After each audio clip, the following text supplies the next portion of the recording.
Bismillahirrahmanirrahim. Assalamu alaikum, dear students. Welcome again to my channel. Today we are going to discuss the first year biology topic. This topic is from the chapter number 1, and here we are going to discuss the techniques which are used in the cell biology. So, in previous video we have discussed the tissue culture. So today we are going to discuss the new technique which is used in the cell biology is chromatography. So as the word chroma mean color, right? तो यहाँ पे हम क्या करते हैं कि different colours की form में हमारे पास जितने मिक्सचर्स हैं, मिक्सचर्स में डिफरेंट कंपाउंड होते हैं, उन कंपाउंड को हम जब सेपरेट करते हैं एक दूसरे से, ठीक है, और उसको एक कलर देते हैं, एक डाई फॉर्म में दे देते हैं, डाई फॉर्म में हम उनको सेपरेट कर रहे होते हैं, सही है, ताकि हम उनको इजीली आइडेंटिफाई कर सकें। सो उसमें जो टेक्नोलॉजी हम यूज़ करते हैं उसको हम कहते हैं क्रोमेटोग्राफी, ठीक है। तो let's study the chromatography. The first of all we have to define it like it is basically a technique which is used to separate the different chemical compound from the mixture। आपके पास different chemical compound हो सकते हैं, ठीक है। तो उन chemical compound में आपके पास प्रोटीन है, अमाइनो एसिड है, डीएनए है, आरएनए है एंड डिफरेंट फोटोसिंथेटिक पिगमेंट्स हमारे पास हो सकते हैं। तो इनको हम डिफरेंट कंपोनेंट्स को एक मिक्सचर में से अलग कर सकते हैं, ठीक है। अब आप कहेंगे ये मिक्सचर होते कहाँ हैं? फॉर एग्जांपल हमारी अगर लिविंग लाइफ में देखें, ठीक है, हमारे सेल के अंदर देखें, तो जो मैक्रो मॉलिक्यूल्स हैं जैसे डीएनए है, आरएनए है, protein etcetera, they are synthesized inside the living cell, ठीक है। So which vary with each other in respect to the molecular weight, ठीक है। आप फॉर एग्जांपल डीएनए देखें तो उसका मॉलिक्यूलर वेट डिफरेंट होगा आरएनए से, ठीक है। इसी तरह हमारे पास different type of 20 different type of amino acids होते हैं, उनके अंदर डिफरेंट जो है सीक्वेंसेस की वजह से उनके ऊपर डिफरेंट चार्ज होता है, उनकी वजह से वो उनका वेट भी डिफरेंट होगा। डिफरेंट प्रोटीन्स के अंदर डिफरेंट अमाइनो एसिड्स हैं, तो इस वजह से वो एक दूसरे से डिफरेंट होंगे, ठीक है। तो ये जितने भी हमारे पास ये जो मैक्रो मॉलिक्यूल्स, इनको हम कहते हैं मैक्रो मॉलिक्यूल्स, ठीक है। जैसे डीएनए, आरएनए है, प्रोटीन्स हैं, ये आपके पास मैक्रो मॉलिक्यूल्स हैं, ठीक है, क्योंकि इनका मॉलिक्यूलर वेट ज़्यादा है, सही है।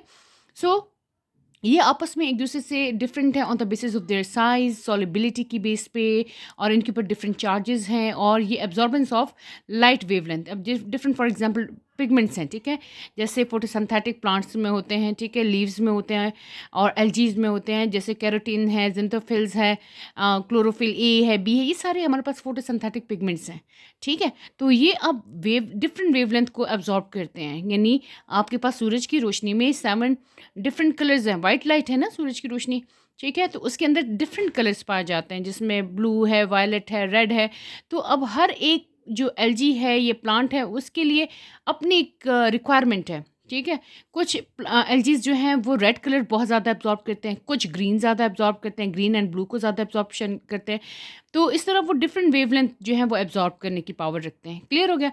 तो अब हम उनको मालूम करने के लिए कि कौन सी एल्जी ने कौन सा पिगमेंट ज़्यादा वो किया है, एब्जॉर्ब किया है, तो हम वो क्रोमेटोग्राफी की टेक्निक के ज़रिए हम उनको सेपरेट कर सकते हैं या फाइंड आउट कर सकते हैं, ठीक है। सो इसी तरह अगर आपके पास मिक्सचर है, ठीक है, उसके अंदर डिफरेंट कंपोनेंट्स मौजूद हैं, डिफरेंट अमाइनो एसिड्स हैं, ये डिफरेंट प्रोटीन्स वगैरह मौजूद हैं, तो उनको हम on the basis of their on the basis of their charge की बेस पे हम, या उनके साइज़ की बेस पे हम उनको अलग अलग कर सकते हैं, ठीक है। जैसे हमारे पास डिफरेंट टाइप ऑफ क्रोमेटोग्राफी की टेक्निक्स हैं, तो यहाँ हमारी जो फर्स्ट ईयर की बुक में सिर्फ चंद 2 का जिक्र किया है, तो हम इसी को डिटेल में पढ़ेंगे। Otherwise we have so many different type of chromatography techniques, ठीक है। अच्छा, अब हमारे पास यहाँ तक समझ आ गया आपको कि क्रोमेटोग्राफी हमारे पास वो टेक्निक है जो हम इस्तेमाल करते हैं अगर एक मिक्सचर है उसके अंदर डिफरेंट कंपोनेंट्स मौजूद है, उन कंपोनेंट्स को अलग करने के लिए, ठीक है। अब उनको हम अलग करेंगे on the basis of their molecular weight, ठीक है, on the basis of their charge, on the basis of their sizes, ठीक है। तो उसमें हम क्रोमेटोग्राफी का सहारा लेते हैं। क्लियर हो गया? और इसमें हम स्पेसिफिक डाइज हम फिर बाद में यूज़ करते हैं, जिसकी वजह से हमें समझ आ जाती है कि कौन सा कलर जो है या कौन सी चीज़ इसमें अलग अलग हुई है, ठीक है। तो बेसिकली हम इसमें डाई का भी इस्तेमाल करते हैं ताकि हमें आइडेंटिफाई हम कर सकें कि कौन से जो मैक्रो मॉलिक्यूल है अलग हुआ है, ठीक है। सो हमारे पास इसमें बेसिकली इस प्रोसेस में, इस टेक्निक में दो कंपोनेंट हम इस्तेमाल करते हैं। एक को हम कहते हैं मोबाइल फेज़ होता है आपके पास, ठीक है, और दूसरे को हम कहते हैं स्टेशनरी फेज़। मोबाइल मूवमेंट से निकला है, ठीक है, मोबाइल मूव करता है तो इसमें हम मिक्सचर को लेते हैं, और ये मिक्सचर जो है, ठीक है, लिक्विड फॉर्म में भी हो सकता है, गैस की फॉर्म में भी हो सकता है। और स्टेशनरी स्टेशनरी कहते हैं साकन हालत को, यानी मतलब स्टॉप फॉर्म में हो, मतलब वो मूवमेंट ना कर रहा हो, ठीक है। तो स्टेशनरी जो है इस फेज़ में हम लेते हैं सेल्यूलोज़ को भी ले सकते हैं, सिलिका को भी ले सकते हैं, या एग्रोस जेल को भी हम ले सकते हैं, ठीक है। ये वो फेज़ होता है जो मूव नहीं कर रहा होता, ठीक है। तो इसके ऊपर हम मोबाइल फेज़ को डाल रहे होते हैं, और या हम इसमें से पास कर रहे होते हैं, या इस स्टेशनरी फेज़ को मोबाइल फेज़ में हम डिप कर रहे होते हैं। So it depends. तो ये तो चूँकि लिक्विड फॉर्म में होगा या गैस फॉर्म में होगा, तो ये स्टेशनरी फेज़ के ऊपर मूव कर रहा है, ठीक है, और स्टेशनरी वाला अपनी जगह पे ही रहता है। So now moving toward the different types of the chromatography. So हमारे पास दो बेसिक टाइप्स हैं, वैसे इसकी we have so many other types, ठीक है। तो बेसिक आपके पास दो टेक्निक जो ज़्यादातर यूज़ होती हैं, और केमिस्ट्री में भी आप देखें, आप यूज़ इसको करते हैं, ठीक है। पेपर क्रोमेटोग्राफी होता है, another one is column chromatography, ठीक है। अब paper chromatography as the word indicate, इसमें हम पेपर का इस्तेमाल करते हैं। सो पेपर में बेसिकली हम फ़िल्टर पेपर और ये चीज़ें यूज़ करते हैं, ठीक हो गया। तो पेपर क्रोमेटोग्राफी को बेसिकली हम यूज़ कहाँ करते हैं, जब हमें फोटोसिंथेटिक पिगमेंट्स को सेपरेट करना होता है, या शुगर को सेपरेट करना होता है, अमाइनो एसिड, ये अगर ये हमारे पास डिफरेंट मिक्सचर बने हैं ना, तो उनको हम अलग करना होगा, ठीक है। डिफरेंट अमाइनो एसिड्स का मिक्सचर है, तो हम उनमें से हर अमाइनो एसिड को अलग कर रहे हैं, ठीक है। इसी तरह अगर ये आपस में मिक्सचर हैं, तो इनको अपनी on the basis of their sizes की बेस पे हम इनको अलग अलग कर सकते हैं। तो इट डिपेंड्स कि आपके पास मिक्सचर क्या है। अब इस पेपर क्रोमेटोग्राफी की टेक्निक में जो मोबाइल फेज़ हम यूज़ करते हैं, वो एक सॉल्वेंट होता है, ठीक है। कोई भी आपके पास एक सॉल्वेंट है, उसके अंदर आपने उस मिक्सचर को डिज़ोल्व करना है, ठीक है। फॉर एग्ज़ाम्पल आपके पास एक पाउडर फॉर्म में इंक है, ठीक है, पाउडर फॉर्म में इंक है, तो यानी कलर है, डाई कह दें, ठीक है। और उसको आप किसी वाटर में डिज़ोल्व कर लेते हैं, क्लियर हो गया। तो वो जो वाटर है वो सॉल्वेंट हो जाएगा, एंड देन आपने वो जब वो डाई उसमें मिक्स कर लिया, तो वो मिक्सचर बन गया आपके पास, ठीक है। अब स्टेशनरी फेजेस में होता है हमारे पास फ़िल्टर पेपर या सिलिका को भी हम यूज़ कर सकते हैं।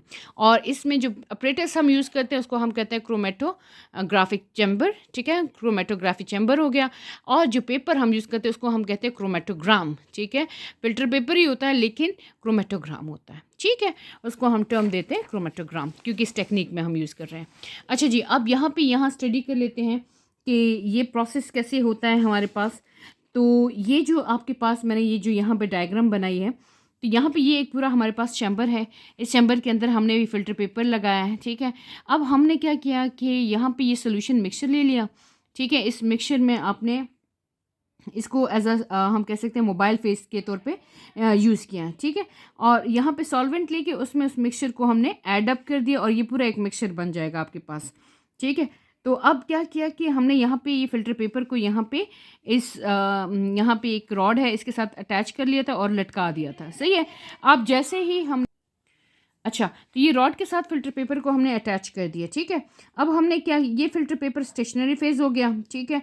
और अब हमने क्या करना है कि ये जो मोबाइल फेज़ है, ठीक है, अब इसको इस फ़िल्टर पेपर से पास कर देना, ठीक है। या सिंपल ये भी कर सकते हैं, ये जो फ़िल्टर पेपर है इसको इस मोबाइल फेज़ में डिप कर देंगे, सही है। अब इस मोबाइल फेज़ में मिक्सचर है डिफरेंट हमारे पास, तो वो मिक्सचर में ज़ाहिर है डिफरेंट पार्टिकल्स होंगे। अब वो पार्टिकल्स क्या करते हैं, इस फ़िल्टर पेपर के ऊपर मूव करना शुरू कर देंगे, ठीक है। अब उसमें डिफरेंट पार्टिकल्स हो सकते हैं, तो जो लाइटर वेट है वो इजीली ऊपर की तरफ मूव कर लेगा, जो हैवियर है वो नीचे की तरफ रह जाते हैं, ठीक है। अब हमने क्या करना है कि ये फ़िल्टर पेपर हमने निकाल देना है, ठीक है। और देन इस फ़िल्टर के ऊपर अब हमने क्या करना है कि कोई भी स्टेनिंग डाई जो है, आपके पास कोई एक लिक्विड होगा, ठीक है, और उसको हम कहते हैं liquid locating agent, liquid locating agent, ठीक है। या इसको हम कहते हैं स्टेनिंग डाई, ये डाई होता है, कलर है, ठीक है। तो उसके ऊपर हमने वो स्प्रे कर देना है। अब हम जब स्प्रे करेंगे तो क्या होगा कि जो जितने भी डिफरेंट पार्टिकल्स हैं, डिफरेंट पार्टिकल्स उसमें डेफिनेटली इस मिक्सचर में होंगे, तो वो हर एक कलर को एब्जॉर्ब कर लेंगे, ठीक है। तो अब उससे हमें अंदाज़ा हो जाता है कि इसके अंदर कौन कौन से पार्टिकल्स मौजूद हैं, ठीक है। और वो आपको इस डॉट की फॉर्म में शो हो जाते हैं।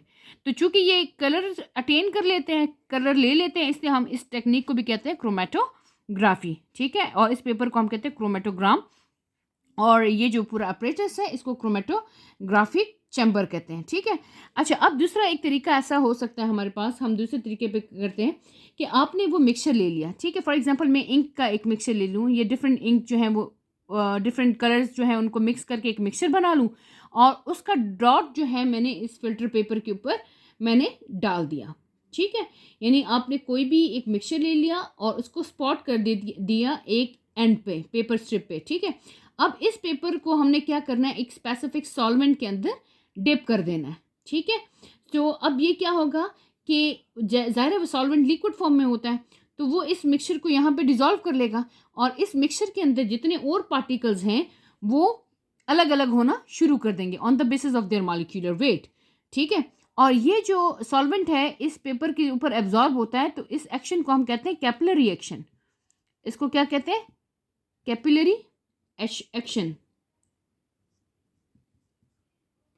CAP है, ठीक है, यहाँ लिख लेते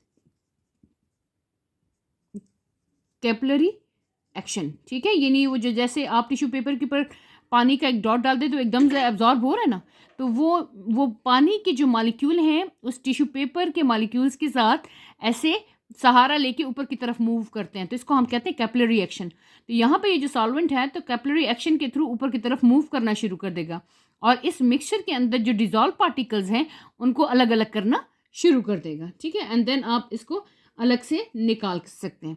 फिल्टर पेपर की जगह आप सिलिका को भी यूज़ कर सकते हैं, ठीक है। So this was about the what the paper chromatography. Okay जी, now toward the column chromatography.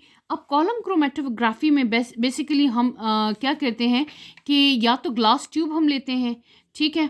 आप कोई भी एक ग्लास ट्यूब ले लें, ठीक है, ऐसे ग्लास ट्यूब आप ले लें, या आप कोई भी मेटल की ट्यूब जो है वो ले लें, ठीक है।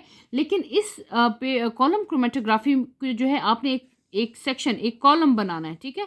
मतलब एक ट्यूब लाइक स्ट्रक्चर होगा, ठीक है। आपके पास एक ट्यूब है, ठीक है, इसके अंदर आपने मैट्रिक्स को डाल देना है, लाइक कोई भी सिलिका या जेल वगैरह आपने उसको डाल देना है, और वो जेल जो होगी आपके पास क्या है, वो आपके पास स्टेशनरी फेज होगा, सही है।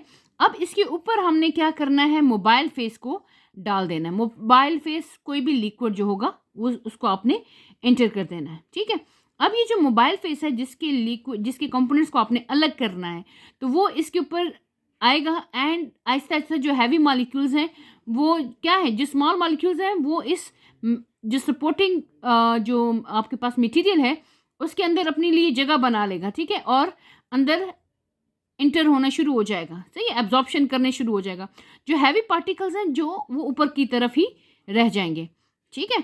तो इस तरह क्या है कि आपके पास जो मॉलिक्यूल्स हैं जिनके लार्जर वेट है वो ऊपर रह गए, और जो स्मॉलर मॉलिक्यूल्स हैं वो नीचे की तरफ सेटल डाउन होना शुरू हो जाते हैं, यानी वो अपना रास्ता जो है सपोर्टिंग मटेरियल में ढूंढ लेते हैं, ठीक है।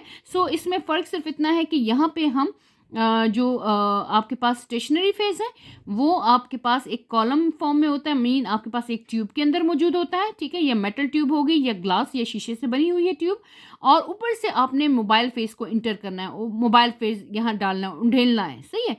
और वो मोबाइल फेस के अंदर जो पार्टिकल्स हैं या कंपोनेंट्स हैं वो क्या है, जो स्मॉल साइज़ के होंगे वो अपना अपना रास्ता ज़िगज़ैग फॉर्म में अपना रास्ता ढूंढ लेंगे, और वो अपने आप को सेटल डाउन करना शुरू हो जाएंगे। जो स्मॉलर हैं तो वो नीचे तक आ जाएंगे, जो उससे बड़े साइज़ के हैं वो दरमियान में फंस जाते हैं मॉलिक्यूल्स, और जो बड़े साइज़ के हैं वो ऊपर ही रह जाएंगे, ठीक है।